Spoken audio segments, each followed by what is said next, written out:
Assalamualaikum warahmatullahi wabarakatuh. Walitti deebinee jirra. Salaanee walitti deebine egaa salaata Jumaa Rabbi nurraa qeebalu. Kan nagaa qabu salaata Jumaa salaata sammuu fayyaatii waqtii shanan salaataa jechuudha. Kan nageenya hin qabne immoo salaata yaaddaa soomana yaaddaa jiraata dhimmi nageenyaa kuni dhimma waan salphaatti ilaalamu miti. Ay Oromo gabrummaa hiriyyaan qabne gabrummaa qaanii akkasii keessa teesse gaafa firaa fi alagaa adda baafachuu dadhabdu gaafa rakkoo keellee gadi baatee dubbachuu dadhabdu eenyu siifaa dubbatu? Sheekiin siifaa dubbatu? Sheekiin mootummaa zaalimaa wajjin dibbee reebu siifaa dubbatu? Qeesiin siifaa dubbatu? Abbootiin gadaa siifaa dubbatu? Abbootiin gadaa garaadhaaf bitaman eenyu siifaa dubbatu kan afaan qabattee teessuuf? Kan qe'ee kee irratti abbaan barbaade taraa dabareedhaan sitti darbee si ajjeesu, sitti darbee haadha kee gudeedu, sitti darbee eenyummaa kee balleessuudhaaf daboo meeqa kadhatu, qawwee meeqa walitti guurratu eenyu siifaa dubbatu? Callistee teessee nageenya kee haga yoomiitti sarbamta? Biyya kee amma yoomiitti sarbamta? Gabrummaa kana ilmaan keetitti dabarsuufi gosa keetti dabarsuufi dhagaa uummanni Walloo uummata Walloo fi dhaamsa qaba. Uummata Walloo keessumaa uummata Walloo uummata kaaba Oromiyaa jiraatu jechuudha. Oromoo Walloo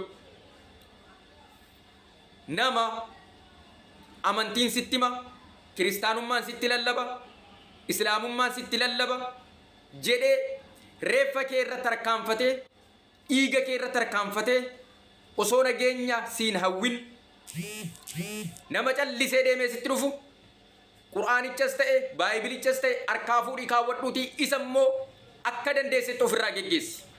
Kanuma qofa akka dandeessetti akka beektutti ofirraa geggeessi. Yeroo ammaa kana rakkoon keenya rakkoo amantii qofa osoo hin taane rakkoo nageenyaati. Islaamummaa Rabbi nu badhaase qabna waan ta'eef rakkoo nageenyaa qabnaa jechuudha.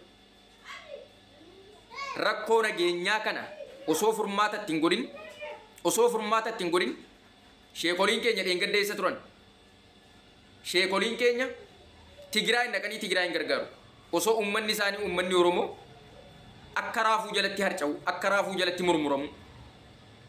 Na argi walitti maa deemna? Sheeka qeequ ulamaa qeequ anatu qeeqe miti rasuula rabbiitu salawaatullaahi wa salaamuhu alayhi. Uummata koo zabana boodaa irratti a'immaa yookiis ulamaa yookiis beekaa yookiis dura bu'aa jallataan sodaadhaa jedhani. Dura bu'aa jallataa kan afaaniin matina sitti himu kan ma'anaa isaa gurguratu jechuudha. Ka afaaniin matina sitti himee ma'anaa isaa gurguratu. Kana rasuulatu jedhe salawaatullaahi wa salaamuhu alayhi. Anwaartu barreessee keessa kaa'e miti. Kana quba qabaadhu. Islaamummaan kan isheen ergamteef uummanni Oromoo islaamummaa kan inni fudhateef ittiin ajjeefamuuf osoo hin taane ittiin afaan isaa takaalamuuf osoo hin taane ittiin ifaa duuniyaaf aakiraa argachuudhaaf ittiin addunyaa irrattis haara galfatee aakiraattis jannata seenuudhaaf kan isinii galuu qabu. Warri qeesii ortodoksii wal jala akka sololiyaa yaatus afaan keenyaan qaddasna afaan keenyaan kana kaa'e achi kaa'e dura lubbuudhaan jiraadhu mirga lubbuun jiraachuu argadhu. Sinodoosii kee maaloo kee fuudhi mariiti kaawwadhuuti boodatti deebita. Dura mirga lubbuun jiraachuu dachii abbaa keetii irratti gaafa mirga lubbuun jiraachuu argatte gaafa bilisummaa diimokiraasii argatte barbaadde afaan keetiin barbaadde afaan biraatiin lallabattaa jechuudha. Dursa kanatu nageenyatu kennama. Ilma namaatiif kan barbaachisu nageenya. Mashaayikota keenya gurguddaa irraan ganaa haasa'a. Sababni isaa keenya kooti keeti waan ta'eef mashaayikonni kun kan kooti kan keeti kan uummata hundaati waan ta'eef irraa haasa'uudhaaf qeequudhaafis mirgan itti qaba. Waan naan galle gaafachuudhaafis mirgan itti qaba. Mirga kana namni tokko narraa mulquu hin danda'u. mirga kana namni tokko narraa mulquu hin danda'u. Gaaffiin isiniif qabaa jechuudha. ummanni oromoo ajjeefamuun safuu miti tokko ma fakkeenyaaf sheeka qeeqxaa ulamaa qeeqxaa safuudha ummata oromoo ajjeefamaa jira bara ummanni walloo waggaa waggaadhaan akka sangaa kormaa akka sangaa wareegaati waggaa waggaadhaan ramadaana keessa qalama bara sheekiin tokko irraa bahee gadi bahee hin dubbanne sheekni tokko gadi bahee hin dubbanne aji Ibrahim Tufaa gadi bahee irraan dubbanne majlisni oromiyaa gadi bahee irraan dubbanne ulamaa'onni biyya keessa deemanii da'awaa godhan ummata kanarraa persentii 99 ummata muslimaati gadi baanii irraan dubbanne haqa isaanii irratti du'aa jiru biyya isaanii irratti du'aa jiru handhuura isaanii irratti awwaalcha dhabanii rakkataa jiru rakkoo kana yoon irraan haasofne rakkoo isa kaminaa saaga rakkoo isa kaminaa saa dirqama waan si gammachiisu qofa haasa'u dirqama waan ummata kana diigu qofa haasa'u dirqama ummaticha amantiidhaan gargar rukutu dirqama sabicha gargar diigu yoo rakkoo saba kootii saba irraa dhaladhe rakkoo dhumaatii isaa roorroo isaa haasofne waan biraan nattaaf dhabamuu naa wayyaa jechuudha ni naasaa gara fuulduraattis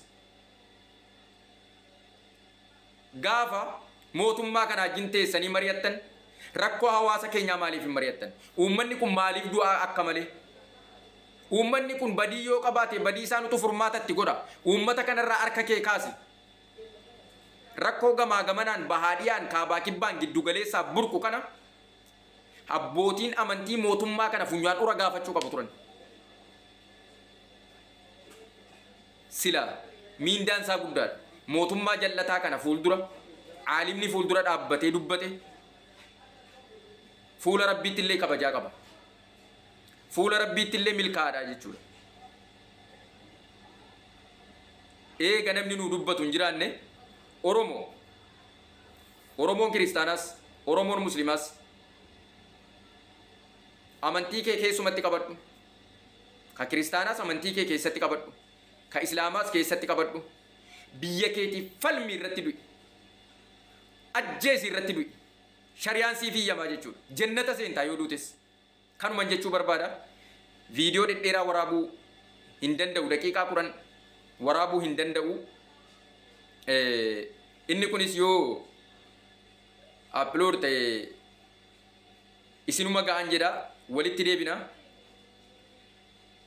waan hedduu fudhannee walitti deebina haga ummanni keenya nagaa argatutti haga ummanni keenya nagaa argatutti numa dubbanna wanti nu dhorku hin jiru kanaafu ergaa koo kana namni namummaan sitti dhaga'ame sheer godhiiti akka majlisni oromiyaa illee argu akka majlisni ka Itoophiyaa sun illee argu akka mashaa'ikonni asirraa iyyaa oolan argan biraan nagaa yoon dogoggora qabaad asitti dogoggorte jedha yoon hin dogoggorre ta'e waan hin dubbadhe kana hojiitti ka. Assalaamu alaykum wa rahmatullahi wa barakatuh.